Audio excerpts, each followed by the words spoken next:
July 14th, 1944. 25,000 feet over Hungary. An 88mm shell hits a B-17 flying fortress head-on. The entire nose explodes. Cockpit gone. Controls destroyed. 2 men vaporized instantly. The plane should have dropped like a stone. Instead, it kept flying for 200 miles, with 8 men still inside pulling control cables by hand. This is their story. When you think about flying a bomber in World War II, you picture pilots gripping control yokes, instruments glowing, the cockpit intact. But what happens when all of that just disappears? When the front third of your aircraft is suddenly gone and you're staring at open sky through a hole where your nose used to be? When your controls are shredded and the temperature drops to minus 30 degrees? Most crews would die within seconds. This crew didn't. They did something no one thought was possible. They flew a plane that had no business flying, and they survived to tell about it, but barely. First Lieutenant Ewald Swanson was 24 years old, a pilot with the 483rd Bomb Group of the United States Air Forces. On the morning of July 14, 1944, he and his crew were assigned to their B-17G Flying Fortress, tail number 4232210. The crew had nicknamed her Miss Fitterpatter, MISPA for short. She was a veteran aircraft, battle-scarred, patched up more times than anyone could count, but she flew. And that's all that mattered. The mission briefing that morning was straightforward. 60 B-17s would form up and strike deep into Nazi-occupied Hungary. The target was the Ferencvárosi railroad yards in Budapest, one of the most heavily defended strategic targets in the late war. Critical for moving troops, equipment, and oil. The Nazi war machine depended on it, which meant the Nazis would defend it with everything they had. Swanson knew what that meant. Flak, lots of it. The Germans had positioned hundreds of 88mm anti-aircraft guns around Budapest. These weren't random potshots. These were precision weapons, radar-guided, firing explosive shells that could shred a bomber in seconds. Every mission to Budapest was a gauntlet. Crews that made it back often came home with holes you could walk through. But orders were orders. The formation took off from their base in Italy, climbed to altitude, headed northeast toward Hungary. The flight was smooth at first. Clear skies, calm air, the kind of conditions that made you forget you were flying into hell. As they crossed into Hungarian airspace, everything changed. The flak started. Black puffs erupting all around them, each one an explosion capable of tearing a bomber apart. The formations tightened. Pilots held steady. No evasive maneuvers. You couldn't dodge flak. You just flew through it and hoped. Miss Fitterpatter took hits almost immediately. Shrapnel tore through the tail section, punched holes in the wings. The aircraft shook with each near miss, but she held together. The crew pressed on. They had a job to do. Second Lieutenant Kenneth Dodley was the bombardier, lying flat in the nose of the aircraft, staring through the Sperry bomb sight, lining up the target far below. The railroad yards were coming into view, dense with buildings, tracks, supply depots, everything the Nazis needed to keep fighting. Swanson held the aircraft steady, maintaining altitude, maintaining speed, giving Dodley the stable platform he needed. Seconds ticked by. The flak intensified, more explosions, closer now, metal fragments pinging off the fuselage. Then Dodley called it, "Bombs away." The B-17 lurched upward as 2 tons of high explosive dropped free. The bomb bay doors were still closing when it happened. An 88mm shell hit the nose of Miss Fitterpatter, dead center. The explosion was catastrophic. The entire front section of the aircraft, everything forward of the cockpit, simply disintegrated. Bombardier Kenneth Dodley was vaporized. Navigator Second Lieutenant Robert Horton was killed instantly. Their bodies were gone. Just gone. Blood and debris sprayed backward through the shattered cockpit, covering the instruments, the windows, the pilots. The nose of the B-17, that distinctive glazed greenhouse, was completely gone. Just open air, a gaping hole where the front of the plane used to be. Swanson and his co-pilot were suddenly staring at nothing but sky, wind screaming through the cockpit at 200 miles per hour. The temperature instantly dropped to -30 degrees Fahrenheit. The control column in front of Swanson was destroyed, sheared off. The instrument panel was shredded. Half the gauges were gone. Wires hung loose, sparking. The throttle quadrant was damaged but still partially functional. But the control flights, the yoke that moved the elevators and the ailerons, were gone. Worse, the center of gravity had shifted dramatically. With the nose gone, all that weight suddenly missing from the front, the tail became heavier. The B-17 pitched up violently, nose up, climbing. The aircraft was seconds away from stalling. Once a B-17 stalled at 25,000 feet with no controls, there was no recovery. It would enter a flat spin, spiral down, impact the ground at terminal velocity. Swanson reacted on instinct. He grabbed what was left of the control column, a jagged stump of metal, and pulled back with everything he had, trying to level the aircraft, trying to prevent the stall. It wasn't enough. The controls were too damaged, the forces too great. Behind him, in the fuselage, the rest of the crew were thrown around by the violent pitch up. They knew something catastrophic had happened. The nose was gone. They could see sky through the front of the plane. They could see the cockpit covered in blood. Then someone, history doesn't record exactly who, had an idea that would save all their lives. If the control column was destroyed, maybe they could control the plane directly by pulling the control cables.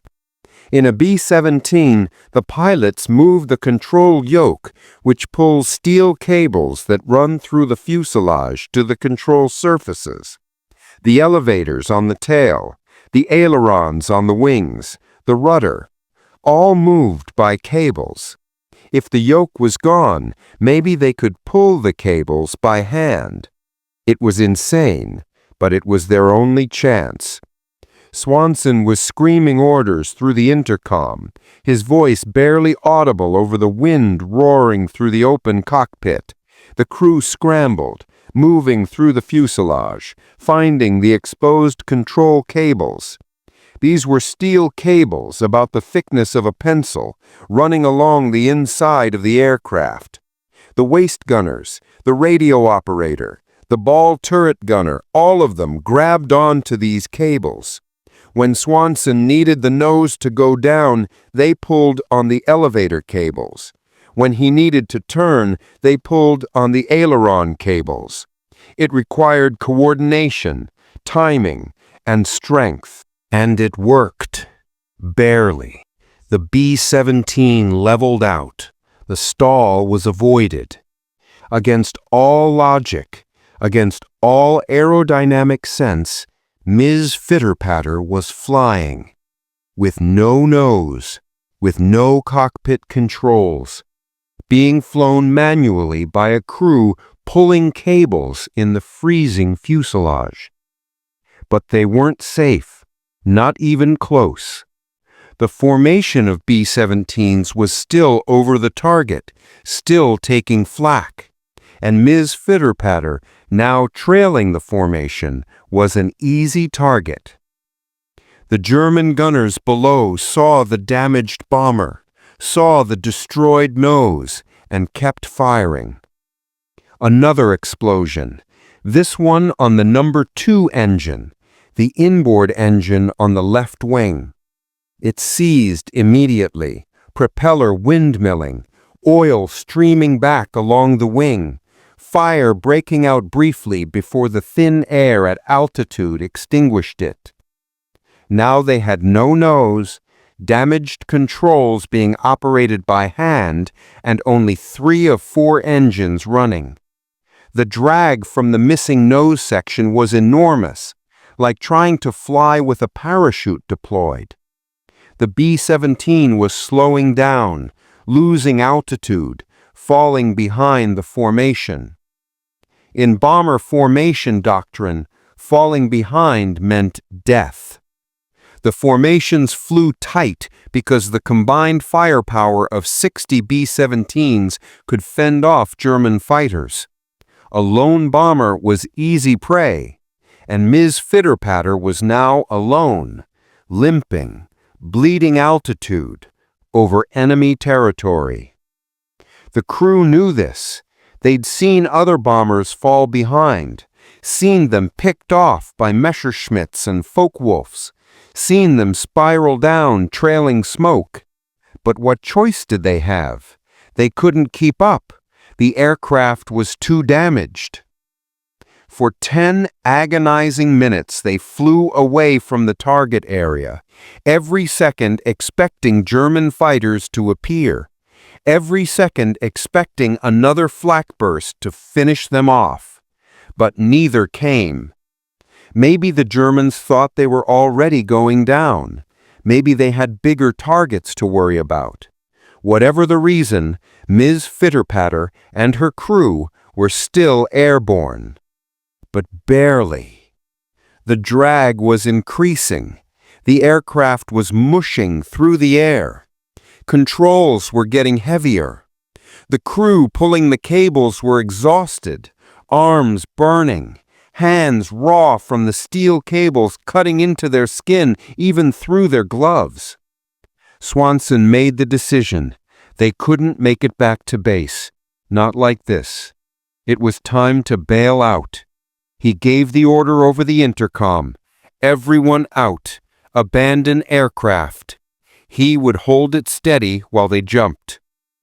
One by one, the crew moved to the waist door, clipped their parachutes on, and jumped. 7 men, falling through 20,000 feet of sky.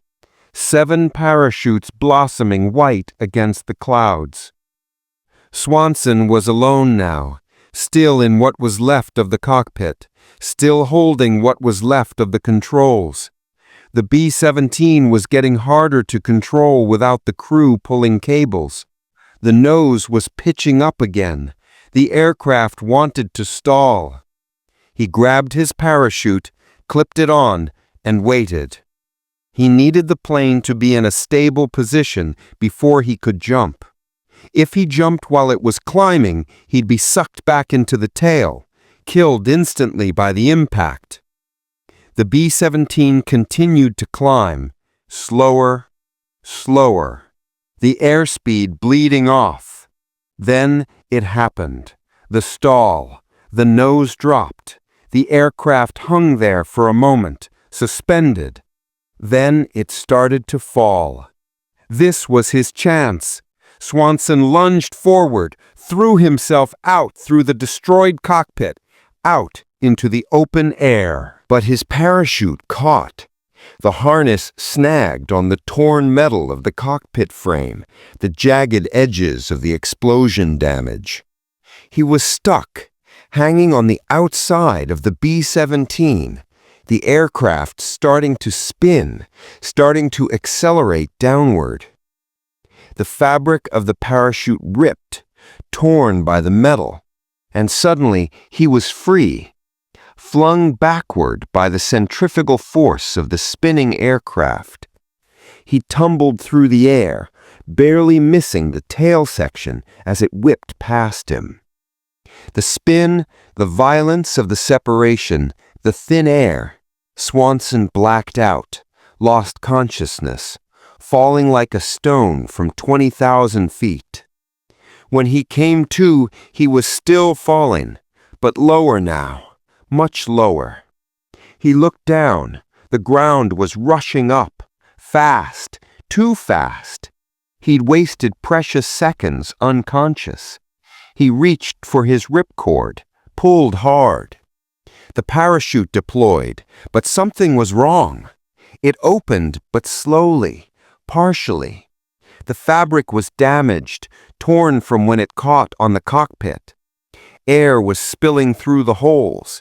He was still falling too fast. Swanson looked around frantically, trying to find something, anything to break his fall. Below him, dense forest, trees, thick canopy. And in the middle of the forest, a clearing, buildings, a fence, a prisoner of war camp. He couldn't control his descent well with the damaged chute, but he could steer a little. He aimed for the trees near the camp. Maybe the branches would slow him down. Maybe. He hit the treetops hard, branches whipping past him, breaking, slowing him. The parachute caught in the upper branches. He slammed to a stop. Then the parachute gave way. He fell the last 20 feet, hit the ground. Pain, immediate, overwhelming. His left leg was broken, compound fracture, bone visible through torn flight suit. Deep cuts across his arms and face from the branches, blood everywhere. But he was alive. German soldiers from the nearby POW camp heard the crash, came running, found him lying in the brush, barely conscious. They could have left him, could have let him bleed out. Instead, they called for medics. The German medical personnel stabilized him, set the leg as best they could, bandaged the cuts, gave him water, then moved him into the camp. A prisoner now, but alive. Over the next few hours, something remarkable happened.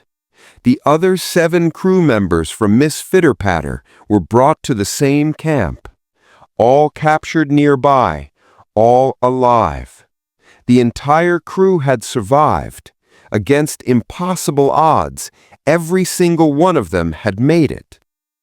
They would spend 9 months in that camp, through the brutal winter of 1944 to 1945. Cold, hungry, uncertain if they'd ever see home again, but they were together. The bond forged in that destroyed B-17, pulling cables by hand at 25,000 feet, kept them going. April 30th, 1945. American forces reached the POW camp. The war in Europe was nearly over. Germany was collapsing. The guards had fled. The prisoners were free. Swanson and his crew walked out of that camp, thin, exhausted, but walking. They were transported back to Allied lines, then to England, then home. To families who'd been told they were missing in action, presumed dead. The reunion was overwhelming. Mothers, fathers, wives, siblings, all seeing these young men alive. Against all odds, the crew of Miss Fitterpatter had cheated death. Not once, but multiple times. The flak hit, the destroyed cockpit, the manual cable control, the engine loss, the bailout, the damaged parachutes, the crash landings. Every single one of those should have killed them. None did. In the months and years after, the story of what happened over Budapest became legend within the Air Force. The B-17 that flew without a nose. The crew that pulled cables by hand. The pilot who bailed out through a destroyed cockpit and lived. It was the kind of story that seemed too incredible to be true. But it was. Every word of it. Ewald Swanson was awarded the Distinguished Flying Cross, promoted to captain, then major, eventually lieutenant colonel before he retired from the Air Force. But he never forgot that day. Never forgot the crew that refused to die. Never forgot the B-17 that refused to fall. So what actually happened up there? How did they do it? Let's break it down piece by piece, because this is one of the most insane survival stories in aviation history. First, the physics. When the nose of Miss Fitterpatter was blown off, the aircraft lost approximately 1,500 pounds of weight from the front. The bombardier, the navigator, the entire nose section with its guns and equipment, all gone. This shifted the center of gravity dramatically rearward. In aerodynamics, if the center of gravity moves behind the center of lift, the aircraft becomes unstable. It wants to pitch nose up, which is exactly what happened. Under normal circumstances, the pilot would push forward on the control yoke. This moves the elevator down, which pushes the tail up, which pushes the nose down, restoring level flight. But Swanson's control yoke was destroyed. He had no way to move the elevator, which is where the crew came in. The B-17's control system was purely mechanical. No hydraulics, no electronics, just cables. When you moved the control yoke, it pulled cables that ran through the fuselage to the control surfaces. By pulling those cables directly, the crew was bypassing the damaged control yoke and moving the surfaces manually. It required incredible coordination. Swanson would call out commands. Pull elevator down. Pull right aileron up. And the crew would pull. The amount of force required was enormous. Control surfaces at 200 miles per hour have massive aerodynamic loads on them. Moving them by hand meant fighting hundreds of pounds of pressure, which is why it took multiple crew members pulling together and why they couldn't sustain it for long. Their hands were torn up, arms exhausted, but they did it long enough to matter. Second, the survival of the bailout. When Swanson's parachute caught on the cockpit and then tore free, he should have died. The spin of the aircraft should have thrown him into the tail, killing him instantly. The fact that he missed it was pure luck. Inches one way or the other, and he's gone. Then the blackout. At 20,000 feet, you have maybe 2 to 3 minutes of useful consciousness without oxygen. Swanson had lost his oxygen mask when the nose exploded. He was breathing thin air, not enough oxygen, which caused him to pass out. The fact that he woke up in time to deploy his chute was again pure luck. He could easily have stayed unconscious all the way to impact. The damaged parachute should have killed him. A standard parachute descent rate is about 15 to 17 feet per second. Survivable. A damaged parachute with holes? Probably 25 to 30 feet per second. That's like jumping off a 3-story building. Most people don't walk away from that. Swanson didn't walk away, but he lived. The trees helped, breaking his fall, slowing him down those critical last few feet. The fact that the entire crew survived is statistically absurd. Bailouts over enemy territory had about 50% survival rate. Between hitting the ground too hard, landing in hostile areas, being shot while descending, or drowning in water, half of all bailouts were fatal. All 8 crew members surviving with multiple damaged parachutes in enemy territory? The odds were astronomical. But they did. And here's why this story matters.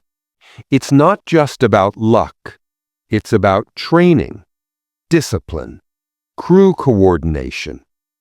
Every man on that B-17 knew his job. When the crisis hit, they didn't panic. They adapted. They problem-solved. They worked together. The decision to pull the control cables by hand wasn't in any manual. It wasn't part of their training. Someone figured it out in the moment, under pressure, with death seconds away. And everyone else trusted that decision, followed orders, pulled when told to pull. That kind of crew coordination doesn't happen by accident. It happens because of hundreds of hours of training, of flying together, of trusting each other. Swanson's decision to hold the aircraft steady while his crew bailed out probably saved their lives. If he'd jumped first, the aircraft would have gone into an uncontrolled spin immediately. Anyone still inside would have been unable to reach the door. They would have ridden it down. Instead, he stayed, kept it level, gave them time. That's leadership. After the war, Swanson returned to civilian life, married Catherine, had a son, settled in Michigan, lived a quiet life. But he stayed in touch with his crew. They reunited regularly, shared meals, told stories, because what they went through together bonded them in a way few people can understand. He passed away on February 28, 2009, at 89 years old, surrounded by family. His obituary mentioned his service, his awards, his career. But to those who knew the story, he was the pilot who flew a B-17 without a cockpit. The man who refused to let his crew die. The leader who stayed at the controls when every instinct said jump. Miss Fitterpatter, tail number 4232110, never made it home. She crashed somewhere in Hungary after Swanson bailed out. Her wreckage was never recovered, but her story lived on, passed down through generations of pilots, a reminder of what humans are capable of when everything goes wrong. Because here's the truth. Flying is about systems, procedures, checklists, following the rules. But survival is about something else. It's about refusing to quit when the systems fail, when the procedures don't apply, when there is no checklist for what you're facing. It's about looking at an impossible situation and finding a way anyway. That's what happened at 25,000 feet over Hungary on July 14, 1944. 8 men faced the impossible and won.